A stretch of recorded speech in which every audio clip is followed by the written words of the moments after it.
पंजाब से कब वापस आओगी? तुम्हारी मुझे बहुत याद सता रही है। तुम जानती हो ना, तुम मेरी बेस्ट फ्रेंड हो। मैं तुम्हारे साथ अपनी हर बात शेयर करती हूँ। प्लीज आ जाओ ना। हाय रिया, कैसे हो? ईशा तुम यहाँ कैसे आ गई? ईशा तुम जानती हो अभी मैं तुम्हें ही याद कर रही थी। अगर मैं ऊपर वाले से कुछ और भी मांगती तो वो मुझे दे देता। तुम कब आई पंजाब से? रिया मैं कल ही पंजाब से लौटी हूँ।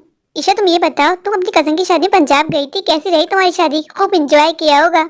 रिया ना ही पूछो तो अच्छा है। क्यों, क्या हुआ? फुल ऑन ड्रामा हुआ है? रिया मुझे तो ऐसी फीलिंग आ रही थी जैसे मैं कोई फिल्म की शूटिंग देख रही हूँ। बताओ ना क्या हुआ, मुझे क्यूरियोसिटी हो रही है। रिया तुम जानती तो हो मेरी कजन को, कितनी लालची है। उसका बाहर जाने का सपना था। उसने ऐसा लड़का फंसाया जो उसको बाहर लेके जाया था। उसने इसी शर्त पे शादी रखी थी कि पहले तुम जाके वीजा लगवाओगे फिर मैं तुमसे शादी करूंगी। ईशा आगे तो बताओ क्या हुआ? लड़के का वीजा लगा नहीं लगा? हाँ हाँ, लड़के कनाडा का वीजा लग गया था, तभी तो मेरी कजन राजी हुई थी शादी के लिए। मेरी कजन सपना के फेरे होने ही वाले थे कि एंड फेरों के वक्त उसके होने वाले पति ने उसको कान में आके बोला कि सपना मुझे तुम्हें एक बात बतानी है। सपना ने उससे पूछा तुम्हें क्या बात बतानी है? उसने बोला फिर मेरी बात सुनो। उसने बोला शादी तो होने दो। उसने बोला नहीं, मैं तुम्हें ये बात पहले बताना चाहता हूँ। सपना के होने वाले पति राकेश ने चाहा कि उसको पहले ही सच्चाई बता दी जाए। उसने बोला हाँ बताओ तुम मुझे क्या बताना चाहते हो? तो राकेश ने सपना से कहा मेरा जो कनाडा का वीजा लगा था वो किसी इशू की वजह से कैंसिल हो गया है। अब मैं 1-2 साल के बाद ही कनाडा जा पाऊंगा। जैसे मेरी कजन सपना ने ये बात सुनी, उसने 1 मिनट भी किसी के बारे में नहीं सोचा और गुस्से में आके बोला कि मैं ये शादी खत्म करती हूँ। तुम जानती हो सारे बाराती पहुंच चुके थे। जब सपना की ये बात सुनी, सबके सब हक्का बक्का रह गए। सब एक दूसरे को देख रहे थे कि सपना कह क्या रही है। राकेश ने सपना को समझाने की बहुत कोशिश की कि सपना तुम ऐसा मत करो, मैं तुमसे बहुत प्यार करता हूँ, मैं तुमसे प्रॉमिस करता हूँ मैं तुम्हें बाहर जरूर लेके जाऊंगा। लेकिन मेरी कजन सपना सरफिरी थी, वो किसी की नहीं सुनती थी। सपने उसको बहुत समझाने की कोशिश की। उसने कह दिया कि जाओ पहले मैं वीजा लगवा के आओ फिर आना मेरे पास शादी के लिए। ईशा फिर क्या हुआ? शादी हुई या नहीं हुई वही तो मैं तुम्हें बताने जा रही हूँ। सपना को सबने बहुत समझाया, सपना के मम्मी पापा ने भी, कि बेटा ये तू क्या कर रही है, हमारी इज्जत का तो सोच। पर उसने किसी की नहीं सोची। उससे मैं कमरे में चली गई। सपना के पापा राकेश के पास गए, उसके आगे हाथ जोड़ा और उससे माफी मांगी कि बेटा मैं शर्मिंदा हूँ, तू मेरी बेटी को जानता है, मेरी बेटी ऐसी ही है। जी मुझे विश्वास नहीं हुआ कि आजकल के लड़के इतने अच्छे इतने समझदारी से मामला संभाल सकते हैं। उन्होंने सपना के पापा से कहा कि आप फिक्र मत कीजिए, मैं जाता हूँ, मैं समझाता हूँ सपना को। मुझे विश्वास है कि वो मुझसे बहुत प्यार करती है। अभी वो थोड़े गुस्से में, वो मेरी बात समझ जाएगी अंकल। सपना ने गुस्से में अपने आप को कमरे में लॉक कर लिया। राकेश जी गए, रूम का दरवाजा खटखटाया पर सपना ने एक नहीं सुनी, दरवाजा खोल के ही नहीं दिया। फिर क्या हुआ? राकेश जी की मम्मी बहुत गुस्से वाली थी। उनके कुछ समझ में नहीं आ रहा था कि वो क्या करें, किस तरह अपनी इज्जत बचाएं। राकेश जी की मम्मी ने राकेश जी को कोने में बुलाया और उसको बोला कि मैं नहीं जानती, मुझे नहीं पता, आज तेरी बारात यहाँ से जाएगी, हम दुल्हनिया लेके ही जाएंगे। राकेश जी ने अपनी मम्मी को समझाया मम्मी ईशा बाहर नहीं आ रही, ये शादी नहीं हो सकती, मैं क्या करूँ? राकेश जी की मम्मी जी ने सपना के मम्मी पापा से कहा कि मुझे आपकी बड़ी बेटी रज्जो बहुत पसंद है, मैं उसको अपने घर की बहू बनाना चाहती हूँ, अगर आपकी इजाजत हो तो। है ईशा तू सच कह रही है? फिर क्या हुआ?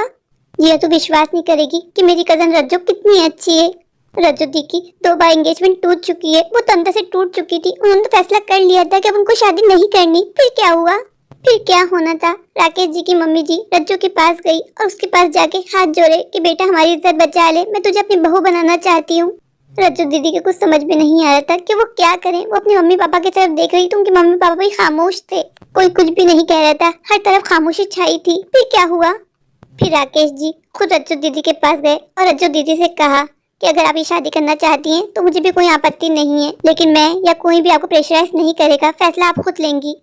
ईशा जल्दी बताना फिर क्या हुआ, मुझे क्यूरियोसिटी हो रही है। जी हाँ, मैंने तुझे बताया ना कि मेरी रज्जो दीदी बहुत अच्छी है, वो सबका बहुत सोचती है। फिर क्या होना था? रज्जो दीदी ने हाँ कर दी। फिर उसी मंडप पे, उसी मुहूर्त पे राकेश जी और रज्जो दीदी की शादी हो गई और रज्जो दीदी शादी करके राकेश जी के घर चली गई। ईशा सपना ये बात जानती थी कि उसकी जगह उसकी बहन की शादी हो गई राकेश जी के साथ। जब राकेश जी रज्जो दीदी के गले में मंगलसूत्र बांध रहे थे, पता नहीं कहां से अचानक से वहां सपना आ गई और ये देख के शॉक में चली गई कि जिस राकेश से वो बहुत प्यार करती थी वो उसकी बड़ी बहन रज्जो से शादी कर रहा है। सपना ने गुस्से में आके शादी का पूरा सेटअप गिरा दिया, हंगामा मचा दिया, पर अब कुछ नहीं हो सकता था। राकेश जी की हमारी रज्जो दीदी से शादी हो चुकी थी। ईशा, तुम्हारी कजन सपना ने देखा होगा कि अब कुछ नहीं हो सकता, तो उसने क्या किया? जी तुमने वो कहावत तो सुनी होगी ना कि किसी हनी बिल्ली खंबा नोचे, बस उसने वही किया। क्या मतलब? सपना ने अपनी दीदी रज्जो पे इल्जामात की बुछार कर दी, उन पे उल्टे सीधे इल्जामात लगाने शुरू कर दिए कि दी आप तो शुरू से राकेश जी को पसंद करती थी, ये सब आपकी चाल थी। रज्जो दीदी आपको क्या लगता है आप राकेश जी के साथ अपनी शादी निभा लेंगी? नहीं, आप कोई रिश्ता निभा ही नहीं सकती, आपकी ऑलरेडी 2 एंगेजमेंट टूट चुकी हैं। रज्जो दीदी मैं आपको कभी माफ नहीं करूंगी, आपने मेरे प्यार पे डाका डाला है। वो बोलती गई और रज्जो दीदी चुपचाप सुनती गई। ईशा सपना इतनी बकवास करती गई अपनी बहन रज्जो के बारे में, किसी ने उसको चुप करवाने की कोशिश नहीं की। हम में से किसी को कुछ बोलने की जरूरत ही नहीं पड़ी। सपना के लिए तो राकेश जी ही काफी थे। राकेश जी खड़े हुए और सपना के मुंह पे थप्पड़ लगाया और सपना से कहा कि बस अब तुम रज्जो के बारे में लफ्ज भी नहीं बोलोगी, तुमने बहुत बकवास कर ली रज्जो के बारे में। सपना मैं बहुत खुश हूँ, मैं ऊपर वाले का बहुत धन्यवाद करता हूँ। मुझे ऐसा लगता है मेरी कोई नेकी थी जो काम आ गई, उसने मुझे बचा लिया तुम जैसी औरत से शादी करने से। अगर मेरा कनाडा जाना कैंसिल ना होता तो तुम्हारी सच्चाई मेरे सामने कभी ना आती। तुम मुझसे कभी सच्चा प्यार करती ही नहीं थी, तुम्हें बाहर जाने की लालच थी, बस तुम इसलिए मेरे पीछे पड़ी थी। सपना अगर तुम मुझसे सच्चा प्यार करती ना तो तुम्हें इससे कोई फर्क नहीं पड़ता कि मैं कनाडा जा रहा हूँ या नहीं। तुम मुझे और मेरे परिवार को यूं सबके सामने जलील ना करती, लेकिन तुमने अपनी असलियत दिखा दी। तुमने बता दिया कि तुम मुझसे प्यार नहीं करती। ईशा फिर आगे क्या हुआ, फिर आगे क्या होना था?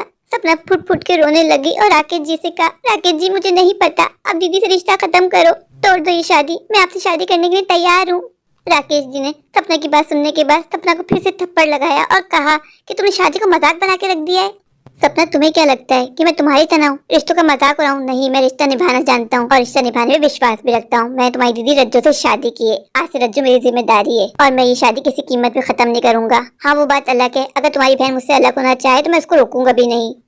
ईशा फिर क्या हुआ, फिर क्या होना था? सपना अपनी बहन के पास गई और उसके आगे हाथ जोड़े कि दी तुम जानती हो ना कि मैं राकेश जी से कितना प्यार करती हूँ, मैं राकेश जी के बगैर रहने का सोच भी नहीं सकती। दी प्लीज ये शादी खत्म कर दो दी। फिर तुम्हारी कजन रज्जो ने क्या किया? रज्जो ने कुछ नहीं किया। रज्जो पीछे हट गई और कहा, ईशा बस, तुमने सबका बहुत मजाक बना लिया है, ये शादी कोई मजाक नहीं है। मैंने राकेश जी से सच्चे दिल से शादी की है, मैं उनको अपना पति मानती हूँ और मैं राकेश जी को किसी कीमत पे नहीं छोड़ूंगी। ईशा तो सच कह रही है, वाकई मुझे कहानी सुनने के बाद ऐसे ही लगा जैसे मैं कोई फिल्म की स्टोरी सुन रही हूँ। ईशा तुम्हें तो लाइव शो देखने में कितना मजा आया होगा, तुमने सब कुछ अपनी आंखों से देखा है। हाँ मजा तो बहुत आया, लेकिन मुझे अपनी कजन सपना को देख के बहुत दया भी आई। उसके साथ कितना गलत हुआ। कोई गलत नहीं हुआ तुम्हारी कजन के साथ, अच्छा है उसको सही सबक मिला। हाँ जिया तू बात तो ठीक कर रही है, अगर मैं तेरे नजरिए से देखूं तो सपना के साथ देखा जाए तो ठीक हुआ है, उसकी सारी अक्ल निकल के रह गई। सपना को लगा कि वो इतना बड़ा ड्रामा क्रिएट करेगी और आगे से कोई कुछ नहीं कहेगा। उसने तो सोचा भी नहीं होगा कि उसकी बड़ी बहन का घर बस जाएगा। ईशा ये स्टोरी सुनने के बाद मुझे एक बार और समझ में आई, क्या यही के जोड़ियां वाकई ऊपर आसमानों में बनती हैं? किसी ने सोचा होगा कि कहाँ तुम्हारी कजन सपना का घर बसने वाला था और बसते बसते बड़ी बहन रज्जो का घर बस गया। हाँ जिया तुमने बिल्कुल ठीक कहा, हमें तो पता ही नहीं होता कि अगले पल क्या हो जाए। हम जो सोचते हैं वो तो कभी नहीं होता, होता तो वही है जो ऊपर वाला चाहता है। जिया मैं तो अपनी कजन रज्जो दीदी के लिए बहुत हैप्पी हूँ, वो बहुत अच्छी इंसान है। देखो उनको कितना अच्छा लड़का मिल गया, उन्होंने सोचा भी नहीं होगा कि राकेश जी उसकी किस्मत पे लिखे हैं। ईशा तुम्हारी कजन रज्जो और राकेश जी दोनों शादी से खुश तो हैं या कॉम्प्रोमाइज कर रहे हैं? यार रज्जो दीदी शादी के बाद घर आई थी और दोनों बहुत ज्यादा खुश थे, लेकिन हमें ये नहीं पता कि वो खुश होने का दिखावा कर रही हैं या राकेश जी के साथ वाकई बहुत हैप्पी हैं। लेकिन राकेश जी की मम्मी जी ने सच्चे दिल से रज्जो दीदी को अपना लिया है। रज्जो दीदी है ही इतनी अच्छी, जो भी रज्जो दीदी से एक बार मिलता है वो रज्जो दीदी का दीवाना बन के रह जाता है। जब हम यहाँ वापस आ रहे थे तो रज्जो दीदी और राकेश जी हनीमून के लिए आउट ऑफ सिटी जा रहे थे। ईशा इन सब में एक चीज अच्छी हुई, बताओ क्या? क्या? मुझे तो कुछ समझ में नहीं आ रहा, तुम कहना क्या चाहती हो? तुम्हारी रज्जो दीदी का घर बस गया और क्या चाहिए? तुम ही तो कह रही हो कि राकेश जी बहुत अच्छे इंसान है। जी इस पे कोई डाउट नहीं है, राकेश जी सच में बहुत अच्छे इंसान है। मैं तो सोचती हूँ सपना ने खुद अपने हाथ से अपनी किस्मत फोड़ दी। कहते ना कि जोड़ियां आसमान में बनती है, कौन जानता था कि राकेश जी की सपना के साथ नहीं बल्कि रज्जो जी के साथ उनका विवाह होगा।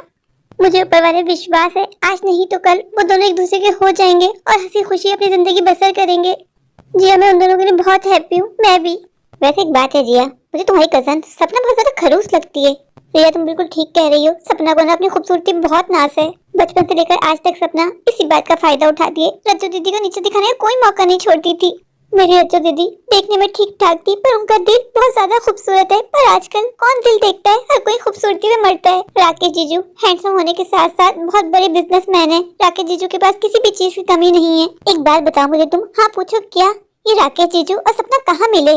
माँ बताती है इनके घर में फैमिली गेट टुगेदर थी, वहीं दोनों मिले। राकेश जीजू सपना की खूबसूरती में फ्लैट हो गए। राकेश जीजू अब्रॉड में रहा करते थे, उनको शादी करनी थी, उसी सिलसिले में वो यहाँ आए थे। पहली नजर में उनको सपना बहुत अच्छी लगी, उन्होंने सपना को प्रपोज किया। सपना ने देखा कि राकेश के पास सब कुछ है, वो अमीर है, उनका पैसा है और सपना का सपना था कि वो किसी ऐसे लड़के से शादी करेगी जो शादी करके उसको अब्रॉड लेके जाएगा। राकेश तो है अब्रॉड का, तो उसने हाँ कर दी। तुम्हें पता है मेरी माँ क्या करती है कि लड़की की किस्मत लड़के से जुड़ जाती है। सपना और राकेश जीजू की कहानी में कुछ ऐसा ही हुआ। मैं कुछ समझी नहीं। जैसे ही सपना और राकेश जीजू का रिश्ता तय हुआ, उनकी एंगेजमेंट हुई। राकेश जीजू को बिजनेस में लॉस हुआ, जिसकी वजह से वो हमेशा हमेशा के लिए यहाँ आ गए। उन दोनों की शादी में कुछ ही दिन रह गए थे। सपना ने तो अब्रॉड जाने के सपने भी सजा लिए थे, शॉपिंग भी कर ली थी। राकेश जीजू अगर धोखेबाज होते तो सपना को ये बात शादी के बाद भी बता सकते थे, पर उन्होंने सोचा कि मैं सपना को धोखा नहीं दूंगा। शादी वाले दिन उन्होंने सपना को ये बात बता दी कि वो अब्रॉड छोड़ के हमेशा हमेशा के लिए यहाँ आ गए, और सपना को ये बात हजम नहीं हुई।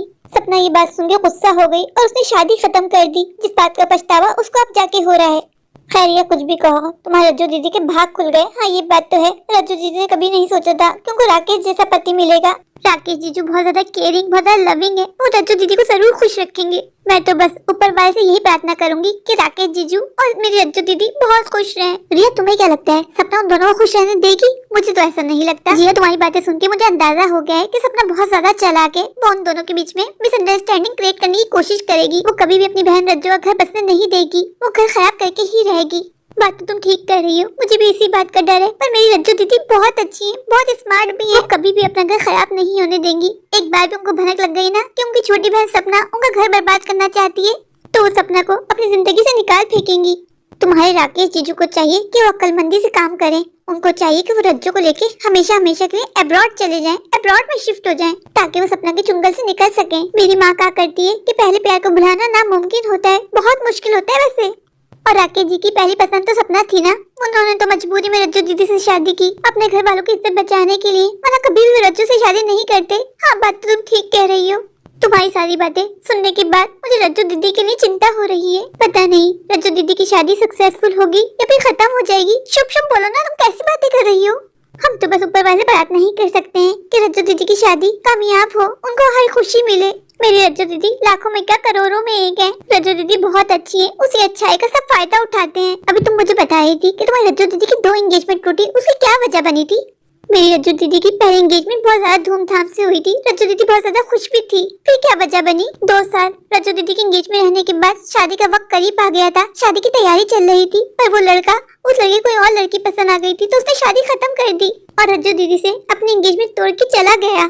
एंगेजमेंट टूटने के बाद मेरी रज्जू दीदी बहुत ज्यादा डिप्रेशन में चली गई थी, बहुत मुश्किल से वो डिप्रेशन से बाहर आई थी। फिर उनकी दूसरी एंगेजमेंट हो गई, फिर वो क्यों टूटी? बाद में पता चला कि लड़का अच्छा इंसान नहीं है, वो लड़की बास है। सारे गलत काम लड़का किया करता था। जैसे ये बात ताया जी को पता चली, ताया जी ने रज्जू दीदी की एंगेजमेंट खत्म कर दी। एंगेजमेंट टूटने के बाद मेरी रज्जू दीदी टूट गई थी, अंदर से खत्म हो गई थी, जीने की चाह खत्म हो गई थी। रज्जू दीदी जिंदा लाश बन के रह गई थी। काफी इलाज के बाद फिर मेरी रज्जू दीदी ठीक हुई। उसके बाद उन्होंने टीचिंग ज्वाइन कर ली, वो बच्चों को पढ़ाया करती थी, और अब इतने सालों के बाद मेरी रज्जू दीदी की जिंदगी में खुशियाँ आई हैं। मैं तो ऊपर वाले से बस यही प्रार्थना करती हूँ कि मेरी रज्जू दीदी अब हमेशा खुश रहे, उनको हर खुशी मिले। रज्जू दीदी की लाइफ की कहानी सुन के मेरी तो आंखें भर आई। रज्जू दीदी ने ये सब कुछ कैसे सहा होगा? तुम्हारी रज्जू दीदी की कहानी सबके लिए इंस्पिरेशन है। हाँ ये बात तो है, ऐसे हालात ने मेरी रज्जू दीदी को बहुत ज्यादा स्ट्रॉन्ग कर दिया है। कई सालों के बाद अब जाके मेरी रज्जू दीदी की जिंदगी में खुशियाँ आई हैं। ठीक है रिया, अब मैं घर चलती हूँ, तुम भी गाँव से बहुत दिनों के बाद आई हो, तुम भी जाके आराम करो, हम फिर मिलते हैं। ठीक है, ओके बाय। अपना बहुत ध्यान रखना। कल तुम स्कूल तो आ रही हो ना? हाँ हाँ, वैसे मेरी बहुत छुट्टियाँ हो गई हैं, बहुत लॉस हो गया, कल तो मैं स्कूल जरूर आऊंगी। तुम्हें पता है ना नेक्स्ट वीक से हमारे एग्जाम हो रहे हैं। हाँ यार, उसी की टेंशन है। तुम मेरी हेल्प करोगी ना? ये भी कोई पूछने की बात है, तुम मेरी बेस्ट फ्रेंड हो। चलो फिर कल स्कूल में मिलते हैं। ठीक है, ओके बाय। अपना बहुत ध्यान रखना, तुम भी अपना बहुत ध्यान रखना। हम साथ साथ हैं, हम साथ साथ हैं। मेरे प्यारे प्यारे व्यूअर्स, अगर आपको मेरी आज की ये स्टोरी अच्छी लगे तो प्लीज मेरे चैनल को लाइक कीजिए, अपने दोस्तों के साथ शेयर कीजिए, और हाँ मेरे चैनल को सब्सक्राइब करना बिल्कुल मत भूलिए। अगर आप लोग मेरे चैनल पे नए हैं और अभी सब्सक्राइब नहीं किया तो इंतजार किस बात का, अभी जाकर मेरे चैनल को सब्सक्राइब कर दीजिए, मुझे ढेर सारा प्यार दीजिए, मुझे सपोर्ट कीजिए। Thank you.